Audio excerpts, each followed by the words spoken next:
Welcome to Akshaya real talks. ప్రజాస్వామ్య వ్యవస్థలో ప్రతి ఓటు ఎంతో విలువైనది. కొన్నిసార్లు ఒక్క ఓటు కూడా ఎంతో కీలకంగా మారుతుంది. ప్రతి ఒక్కరూ పోలింగ్ కేంద్రాలకు వెళ్ళి తమ ఓటును ఉపయోగించుకోలేరు. దీంతో భారత ఎన్నికల సంఘం పలు రకాల మార్గాలను అవలంబిస్తుంది. ఎన్నికల విధుల్లో ఉన్నవారు, సైనికులు, ఎన్ఆర్ఐలు, గూఢచార వ్యవస్థలో పనిచేస్తున్నవారు, వయోవృద్ధులు ఓటు హక్కును ఉపయోగించుకునే విధంగా వివిధ మార్గాలను కల్పించింది. ప్రతి ఒక్కరూ ఓటు హక్కును వినియోగించుకునే విధంగా భారత ఎన్నికల సంఘం కల్పించిన వివిధ మార్గాల గురించి ఈ వీడియోలో తెలుసుకుందాం. వీడియో నచ్చితే లైక్ చేయండి, షేర్ చేయండి. మీకు ఉపయోగపడే మరిన్ని వీడియోల కోసం మన ఛానల్ సబ్స్క్రైబ్ చేయండి. ముందుగా ప్రాక్సీ ఓటు గురించి తెలుసుకుందాం. ప్రాక్సీ ఓటు అంటే ఓటరుకు బదులుగా తను ఎంచుకున్న వ్యక్తిని నేరుగా ఓటు వేసే అవకాశం కల్పించడం. దీనిలో సాయుధ దళాలు, గూఢచారి, intelligence borders, roads development board కింద పనిచేస్తున్న వారు ప్రాక్సీ ఓటును వినియోగించుకుంటారు. ఈ విధానంలో ఓటు హక్కును వినియోగించుకునే సేవా ఓటర్ను క్లాసిఫైడ్ సర్వీసెస్ ఓటర్ సిఎస్విగా పిలుస్తారు. సేవా ఓటరు తన నియోజకవర్గంలో ఓటరుగా నమోదైన వ్యక్తిని ప్రాక్సీ అంటే ప్రతినిధిగా నియమించుకోవచ్చు. సేవా ఓటర్కు బదులు తమ ప్రతినిధిని నేరుగా ఓటు వేస్తారు. ప్రాక్సీ ఓటింగ్ తమకు సైతం వర్తింపజేయాలని ఎన్ఆర్ఐలు డిమాండ్ చేస్తున్నారు. రెండవ మార్గం ఈడీసీ ద్వారా ఓటు హక్కును వినియోగించుకోవడం. తమ నియోజకవర్గ పరిధిలోని పోలింగ్ కేంద్రాలలో ఎన్నికల విధులు నిర్వర్తిస్తున్న ఉద్యోగులు అదే కేంద్రంలో ఓటు హక్కును వినియోగించుకునే అవకాశాన్ని ఎన్నికల కమిషన్ కల్పించింది. అలాంటి వారు ఈడీసీ అంటే ఎలక్షన్ డ్యూటీ సర్టిఫికేట్ తీసుకొని తాము విధులు నిర్వర్తిస్తున్న పోలింగ్ కేంద్రంలోనే ఓటు వేసే అవకాశము ఇచ్చింది. మూడవ మార్గం సర్వీస్ ఓటు.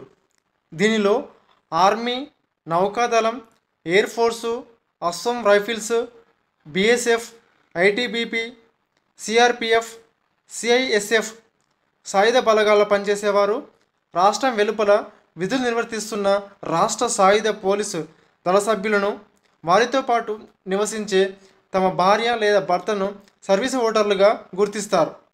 అయితే ఇందులో ముందుగా తమ స్వస్థలంలోని ఓటర్ జాబితాల్లో సర్వీస్ ఓటర్లుగా నమోదు చేయించుకోవాలి. ఆ తర్వాత సంబంధిత రిటర్నింగ్ అధికారి పంపించిన పోస్టల్ బ్యాలెట్ పేపర్ ద్వారా ఓటును వినియోగించుకుంటారు. ఎన్ఆర్ఐలు ఉపయోగించుకునే ఓటు హక్కు. భారతీయ పౌరసత్వం ఉండి విద్య, ఉద్యోగం, వ్యాపారం కోసం ఇతర దేశాలకు వెళ్ళి అక్కడే ఉంటున్న వాళ్ళు చాలామంది ఉన్నారు. అలాంటి వారు ఫారం 6A ద్వారా ఓటు హక్కును వినియోగించుకోవచ్చు.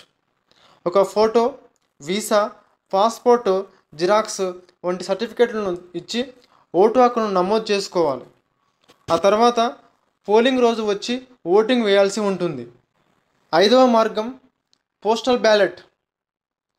ఎన్నికల విధుల్లో భాగంగా ఉద్యోగులు తమ నియోజకవర్గంలో కాకుండా ఇతర ప్రాంతాలకు వెళ్లాల్సి ఉంటుంది.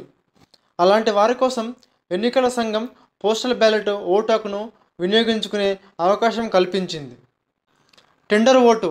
ఎన్నికల రోజు వరకు ఓటర్ జాబితాలో పేరు ఉండి పోలింగ్ కేంద్రం వద్ద గల్లంతు కావడం, తమ ఓటును వేరే వారు వేయడం లాంటి పరిస్థితులలో వారికి టెండర్ ఓటు వేసేందుకు ఎన్నికల అధికారులు అవకాశం కల్పిస్తారు.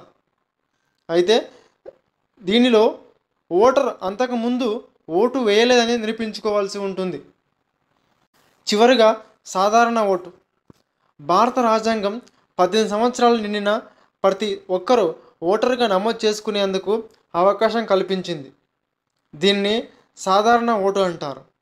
ఇలా నమోదు చేసుకున్న వారు పోలింగ్ రోజు సంబంధిత బూత్లో ఓటు వేస్తారు. 85 సంవత్సరాలు పైబడిన వృద్ధులు, 40% వైకల్యం ఉన్న దివ్యాంగులు ఇంటి వద్దే ఓటు వేసేందుకు ఎన్నికల సంఘం అనుమతిచ్చింది. ఈ విధంగా భారత ఎన్నికల సంఘం అందరికీ ఓటు హక్కును వినియోగించుకునే అవకాశం కల్పించింది. వీడియో నచ్చితే లైక్ చేయండి, షేర్ చేయండి. మీకు ఉపయోగపడే మరిన్ని వీడియోల కోసం మన ఛానల్ సబ్స్క్రైబ్ చేయండి. ఈ వీడియో పైన మీ అభిప్రాయాన్ని కామెంట్ బాక్స్లో తెలియజేయండి. Thank you for watching this video.